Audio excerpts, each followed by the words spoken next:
This program is brought to you by the following sponsors. Hey, what is going on, guys? Jay Shy here with another video, and today's video is going to be different. Well, not really. It's more of like a discussion about something that I'm really into right now. And I wouldn't say it's like right now. It's so because of my job, I have a lot of time to like sit down and like listen to music. And most of the time, when I get bored of listening to like regular music that you hear like back in the day or on the radio, I listen to soundtracks. A lot of soundtracks from video games.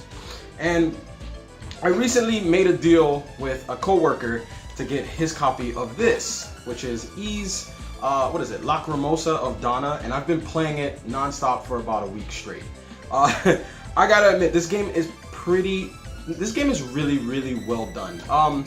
It feels like a homage to like PS1 classics, which is weird, and it feels almost like a Star Ocean game to me. I don't know why, but like a classic Star Ocean game. But anyway, I ended up hearing the soundtrack for this, and my coworker let me borrow it, and then I got so into the game and its music that I was like, hey, I'll pay you for it, because I can't seem to find this game anywhere. Apparently the game is like going up in price. And he was like, how much would you give me? I was like, would you take it? Would you take 20 bucks? And he was like, sure, I'm done with the game. You can just have it. I'm probably never gonna play it again anyway. And I was like, okay, cool. So I ended up getting this, and I listened to the soundtrack, and I was like, man, the soundtrack is really, really well done. So it got me thinking, like, what's a couple of games that I bought back in the day that I based off the soundtrack alone, because there are a couple of games that I did that for. And that's what this video is. So I'm going to show you guys my top 5 games that I bought based off of soundtrack alone.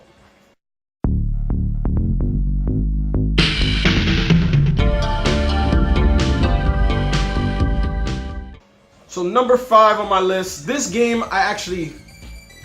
my friend had it, and he was actually playing it, and I remember like humming the tunes in the background, and I was like, damn, that's kind of catchy. I really like that song. And then I go into the room, and he's playing this weird game, and it just happens to be Katamari Damacy. And I heard the soundtrack to this, and I was like, man, that soundtrack it's pretty dope. I like that. And I was just watching him play the game, rolling the ball and all this stuff, and then I sat and watched him for hours play this game.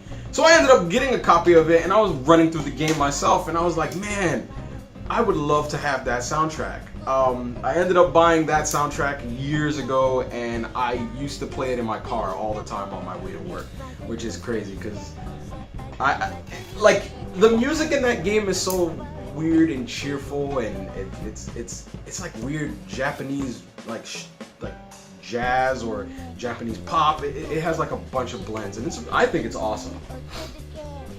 Next is a game that isn't very old, but I ended up hearing the record first before I ended up buying the game, and at first I was kind of a little, I was like, oh, it sounds okay, it sounds alright, and then I found myself like listening to it over and over and over, and I was like, wow, this is kind of catchy. I kind of like this.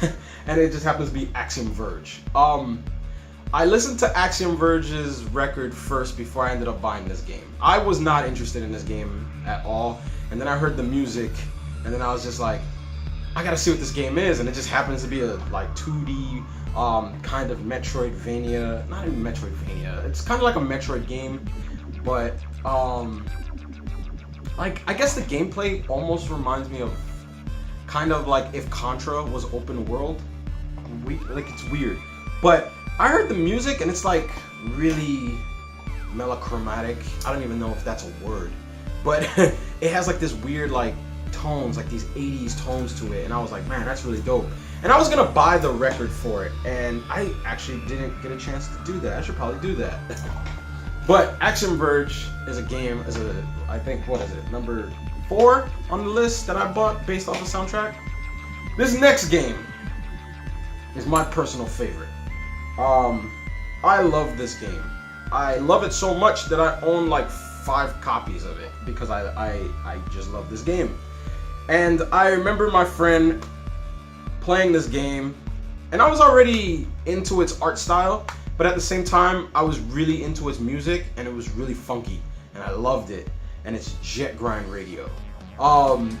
I love Jet Grind Radio. I own too many copies of this game. Every time I find a copy of this game, I have to buy it, which is weird because I'm afraid, because I already have a copy of Jet Grind Radio that was my personal copy from when I was a kid, and it's all scratched up. So ever since that happened, I kept that scratched up copy of Jet Grind Radio.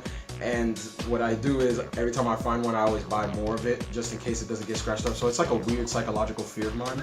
But if you never get the chance to listen to a Jet Grind Radio soundtrack, which I'm actually playing music of these songs in the background, go ahead and listen to this game soundtrack. I love this game. This is one of my favorite games of all time on the Dreamcast.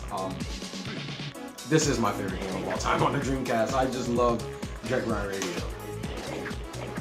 Number 2 on my list is a game that a lot of people gave a lot of flack to, but I thought it was very well done.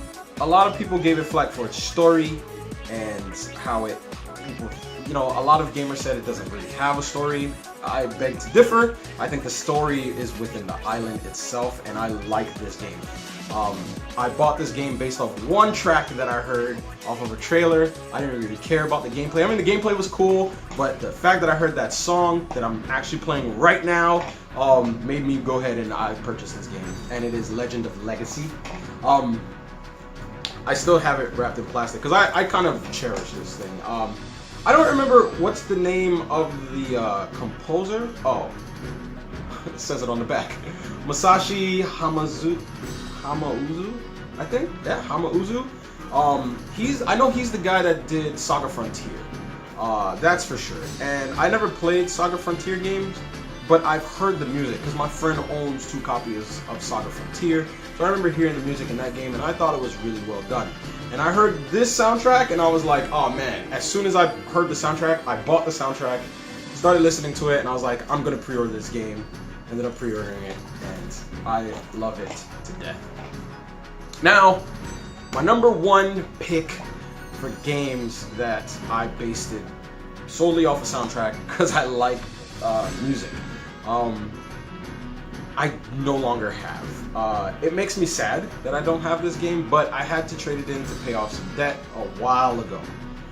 And it is Shin Megami Tensei Strange Journey. I heard that battle theme, and that battle theme was enough for me to go out into the wild searching for this game. I couldn't find it, and I couldn't find the game. And I remember hearing that soundtrack when I was on the internet, and I was like, man, that is really cool. So I kept listening to all of them, and I was like, I need this game. So I ended up trading one of my friends for a complete in-box copy of Shin Megami Tensei Strange Journey. And I remember playing it. I remember liking it to a degree, but it wasn't my favorite game. But it was really hard to choose between Soul Hackers and that, and I have to go with Strange Journey. I just felt like I bought Soul Hackers just because I like Soul Hackers. I mean, I love the music, but I just bought that because it's Soul Hackers. But with Strange Journey, I heard the music first, and I was like, yeah, I'm getting that game. So it's number 1 on my list, because it was the one that I remember actively running around looking for, and I couldn't find it, and I traded a game off to a buddy of mine who had it complete, and I got a copy of it. So anyway, that is my top 5 games that I bought based off of soundtracks alone. I'm pretty sure I don't think I'm the only crazy person here that actually does that. I'm hoping that some of you guys do that as well.